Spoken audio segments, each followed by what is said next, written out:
हरे कृष्णा. श्रीमद भगवद्गीता जशी आहे तशी. अध्याय 6. अध्यायाचं नाव आहे ध्यान योग. 8वा श्लोक आज वाचणार आहोत. त्याआधी श्रील प्रभुपादांना प्रार्थना करूया. हे श्रील प्रभुपाद, आम्ही भगवद्गीता हा ग्रंथ वाचून समजून घेण्याचा प्रयत्न करीत आहोत. त्यासाठी आम्हाला आशीर्वाद द्या. धन्यवाद प्रभुपाद. तर भगवान श्रीकृष्ण ध्यान योग म्हणजेच अष्टांग योग याबद्दल माहिती देताना अर्जुनाला आता पुढे समजावत आहेत. श्लोक क्रमांक 8. ज्ञान विज्ञान तृप्तात्मा कूटस्थो विजितेंद्रिय युक्त इति उच्यते योगी समलोष्ट्र अश्मकांचनः. भाषांतर. मनुष्य जेव्हा अर्जित ज्ञान आणि साक्षात्कारायोगे पूर्णपणे तृप्त होतो तेव्हा तो योगी किंवा आत्मसाक्षात्कारामध्ये स्थित झाला असे म्हटले जाते. असा मनुष्य अध्यात्मात स्थित आणि आत्मसंयमी असतो. तो गारेचे खडे, दगड, सोने इत्यादी सर्व काही समदृष्टीने पाहतो. शब्द जाणून घेऊया. ज्ञान. ज्ञान म्हणजे काय आहे? जे वैदिक शास्त्राचं जे ज्ञान आहे ते. शब्दशः अर्थ बघा. अर्जित ज्ञान, वैदिक शास्त्रातून प्राप्त केलेलं ज्ञान. दुसरं आहे विज्ञान. विज्ञान म्हणजे काय? अनुभूत किंवा साक्षात्कारी ज्ञान. म्हणजेच काय? हे जे ज्ञान वैदिक शास्त्रात सांगितलं आहे त्यानुसार जेव्हा व्यक्ती वागतो तेव्हा त्याला काहीतरी अनुभव येतो, साक्षात्कार होतो. त्याला म्हटलं जातं विज्ञान. तर तृप्त आत्मा. तर असा व्यक्ती आहे तो काय आहे? अर्जित ज्ञान म्हणजे वैदिक शास्त्रातलं ज्ञान आणि ते ज्ञान घेऊन जो अनुभव प्राप्त झालाय त्या साक्षात्कारायोगे तृप्त आत्मा पूर्णपणे तृप्त होतो. तेव्हा काय लिहिलं आहे? कूटस्थ. तर कूटस्थ म्हणजे अध्यात्मामध्ये. विजितेंद्रिय. तर अध्यात्मामध्ये म्हणजेच काय? तो योगी कसा आहे? आत्मसाक्षात्कारामध्ये स्थित झालाय त्याला योगी म्हणतात किंवा म्हणतात आत्मसाक्षात्कारामध्ये तो स्थित झाला आहे. तर दिलंय ना. आपण विजितेंद्रिय हा शब्द बघायला राहिला आहे आपला. तर विजितेंद्रिय म्हणजे त्यांनी काय केलंय? आपल्या इंद्रियांना पूर्णपणे संयमित केलं आहे.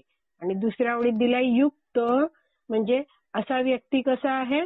आत्मसाक्षात्कारासाठी योग्य आहे. आणि इति उच्यते योगी. तर त्याला योगी म्हटलं जातं. आणि तो कसा आहे? समलोष्ट्र अश्म कांचना. तो सम म्हणजे समदृष्टीचा आहे. काय बघताना समदृष्टीचा आहे? लोष्ट्र. लोष्ट्र म्हणजे लहान दगड, अश्म म्हणजे दगड आणि कांचना सोनं. तर हे जे काही तो वस्तू बघतो आहे त्या, तर ह्याच्यामध्ये काय? त्याची समदृष्टी आहे. तर गीताभूषण टीका आहे श्रील बलदेव विद्याभूषण यांच्याद्वारे. तर ते म्हणतात की ज्ञान म्हणजे वैदिक शास्त्रातून प्राप्त केलेलं ज्ञान आणि विज्ञान म्हणजे त्या वैदिक शास्त्रातून प्राप्त केलेल्या ज्ञानानुसार वागून जो अनुभव, जो साक्षात्कार प्राप्त होतो तो म्हणजे काय आहे? ते म्हणजे काय आहे? विज्ञान आहे. तर अशा व्यक्तीने काय व्हावं? तृप्त आत्मा. तर अशा मनुष्याने या ज्ञान विज्ञानाने तृप्त राहावे. तर वैष्णव आचार्य समजवतात की वैदिक शास्त्राचं ज्ञान आहे ते मनुष्यासाठी अतिशय महत्वाचं आहे. कारण जेव्हा व्यक्ती वैदिक शास्त्राचं अधिकृत गुरु शिष्य परंपरेतून श्रवण करतो तेव्हा या नियमित शास्त्र श्रवणाने सत असत विवेक बुद्धी प्राप्त होते. म्हणजेच काय? काय करावं, काय नाही करावं किंवा कोणतं कार्य कसं करावं याचं सगळं ज्ञान आहे त्या वैदिक शास्त्रातनं मिळतं. तर ज्ञान काय आहे?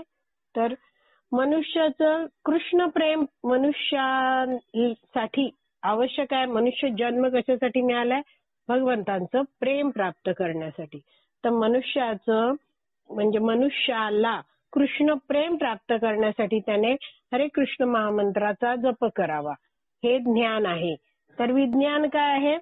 या ज्ञानानुसार म्हणजे हे जाणावं की माझं मी भगवंतांचा दास आहे, भगवंत माझे स्वामी आहेत आणि त्यांचं प्रेम प्राप्त करण्यासाठी मला त्यांची सेवा करायची आहे. तर त्यासाठी रोज मी वैदिक शास्त्राचं श्रवण करेन, हरिनाम जप करेन, भगवंतांच्या विविध सेवा करेन आणि जीवनात ज्या माझ्यावर जबाबदाऱ्या आहेत, जी माझी कर्तव्य आहेत, त्यांचं सुद्धा मी नीटपणे पालन करेन. तर हे सगळं ज्ञान आहे ते नवीन जो व्यक्ती आला आहे त्याला इतर जे वरिष्ठ भक्त आहेत त्यांच्याकडून प्राप्त होतं. तर असं हे काय आहे विज्ञान की असं असं मी केलं पाहिजे आणि तो करायला लागतो सगळं. तर जसजसं हा भक्त भक्तिमय सेवा करतो आहे, पुढे प्रगत होत जातोय, त्याला भक्ती करण्यामध्ये आणखीन रस वाटायला लागतो, त्याला सेवा करायला आणखीन आवडायला लागतं. तर हा त्याचा काय आहे अनुभव आहे, साक्षात्कार आहे. ते म्हटलंय ना विज्ञान. तर श्रील बलदेव विद्याभूषण पुढचा शब्द जो आहे कूटस्थ याबद्दल समजवताना म्हणतात की मनुष्याने कायम एकाच भावात स्थित राहिलं पाहिजे. कूटस्थचा अर्थ शब्दशः बघितलं तर काय आहे अध्यात्मामध्ये. तर वैष्णव आचार्य समजवतात की याचा अर्थ असा आहे की मनुष्याने भक्ती ही निरंतर करत राहिली पाहिजे. म्हणजेच त्या व्यक्तीने अध्यात्मात स्थित राहिलं पाहिजे. म्हणजेच आत्मस्तरावर कायम राहून त्याने भक्तिमय जीवन जगलं पाहिजे आणि त्याने इंद्रिय उपभोगाकडे जायचं नाही.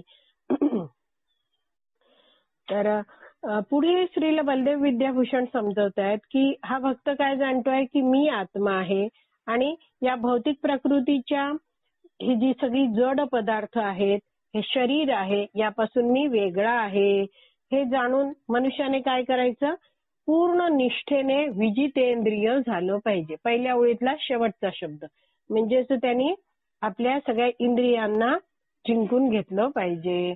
वैष्णव आचार्य समजवतात की जिथपर्यंत मनुष्य मानत राहतोय की मी हे शरीर आहे, तिथपर्यंत काय होणार आहे तो शारीरिक स्तरावर म्हणजेच देहात्मबुद्धीत राहून तो इंद्रिय उपभोग करत राहतो. पण जेव्हा पूर्ण श्रद्धा आहे, त्यांनी वैदिक शास्त्र नीट नेहमी श्रवण केलं आहे भक्तांकडून, तर तो जाणतोय काय की मी हे शरीर नाहीये, मी तर भगवंतांचा नित्य दास आहे, भगवंतांचा मी अंश आहे. आणि असा व्यक्ती आहे तो भगवंतांच्या सेवेत इंद्रियांना लावतो आणि त्याची इंद्रिय अशी संयमित होतात. आणि असा व्यक्ती आहे तो डू द नीडफुल, जे शरीराला टिकण्यासाठी सक्षम राहण्यासाठी आवश्यक आहे ते सगळं व्यवस्थितरित्या पुरवतो. जसं तो जिभेच्या लालसेसाठी भोग घेण्यासाठी अन्नाचं ग्रहण करत नाही, तर जीवन शुद्ध करण्यासाठी भगवंतांच्या सेवेत मला तंदुरुस्त राहायचं आहे त्यासाठी तो केवळ कृष्ण प्रसादाचं सेवन करतो. तर पुढे श्रील बलदेव विद्याभूषण समजवतायत की त्याने ज्याची चर्चा या श्लोकात चालली आहे त्याने प्रकृतीतील सर्व वस्तूंना एक समान पाहायला हवे. जसं इथे दिलाय ना समलोष्ट्र अश्म कांचना. तर असा व्यक्ती आहे तो मातीचं ढेकूळ, दगड आणि सोने हे काय आहे तो समान बघतो याला. तर असा व्यक्ती आहे त्याला भौतिक गोष्टींप्रती आसक्ती नाहीये. तर कसा आहे हा व्यक्ती, त्याला भोगी वृत्ती अजिबात नाहीये. तर मग असा व्यक्ती काय आहे निष्काम कर्म करतो आणि तो कसा आहे युक्त आहे. जर तुम्ही दुसरा ओळ बघितली 8व्या श्लोकाची तर पहिलाच शब्द आहे तो काय आहे तो युक्त आहे. आणि म्हणजेच काय तो आत्मसाक्षात्कारामध्ये स्थित आहे. तर श्रील प्रभुपाद तात्पर्यात समजवतात परम सत्याच्या अनुभूतीशिवाय पुस्तकी ज्ञान हे निरुपयोगी आहे. म्हणजे काय की केवळ एखादा म्हणतोय की मला संस्कृत येतं म्हणजे सगळं वैदिक शास्त्र संस्कृत मध्ये लिहिलंय ना म्हणजे ते मला समजेल असं नाहीये. तर भक्तांच्या संघामध्ये जेव्हा व्यक्ती भक्ती करतो आहे, भक्तिमय सेवा करतो आहे, तेव्हा त्याला परम सत्य भगवंत आहेत त्यांची अनुभूती होते. म्हणजेच काय होतं तो जाणतो की भगवान श्रीकृष्ण कोण आहेत, माझे स्वामी आहेत, सगळ्यांचेच स्वामी आहेत. भगवंत परम नियंत्रक आहेत, भगवंत हितचिंतक आहेत, ह्या सगळ्याचा अनुभव हा भक्ती करणारा मनुष्य आहे तो त्याला ही जाणीव व्हायला लागते. आणि मग तो काय करतो आहे, सतत जेव्हा असं नियमितपणे भगवंतांविषयी श्रवण करतो आहे तर त्याला हा अनुभव भगवंतांच्या विषयीचा अनुभव आहे तो प्राप्त होतो. तर परमसत्याची ही अनुभूती आहे ती भगवंतांच्या भक्तांकडून भगवंतांबद्दल जेव्हा ऐकलं जातं, त्यांच्या मार्गदर्शनात भक्तिमय सेवा केली जाते तेव्हाच समजू शकतं. केवळ पुस्तकी ज्ञान, मला संस्कृत येतं आहे त्यामुळे मी हे श्लोक बोलू शकतोय म्हणून मला हे कळतील, हे असं होणे नाही.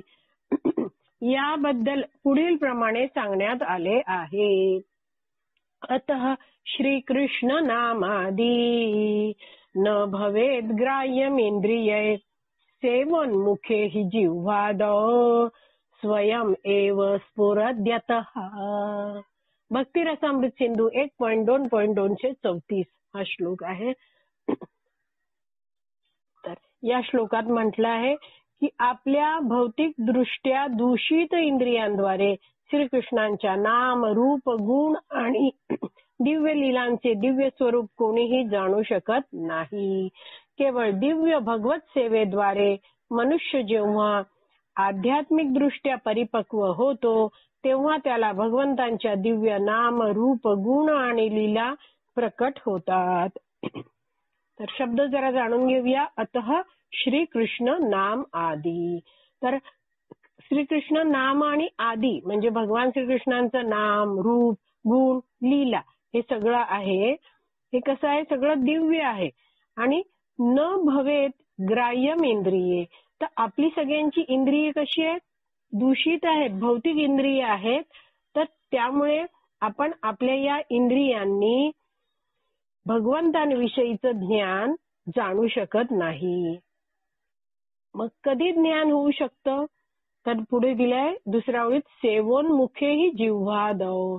तर जेव्हा सेवा केली जाते, तर जसं ज्ञानेंद्रियांद्वारे भगवंतांची सेवा केली जाते, कर्मेंद्रियांद्वारे सेवा केली जाते. तर जीभ हे ज्ञानेंद्रिय आहे ज्याच्यामध्ये रस आस्वादन केलं जातं, म्हणजे कृष्ण प्रसाद खाल्ला जातो.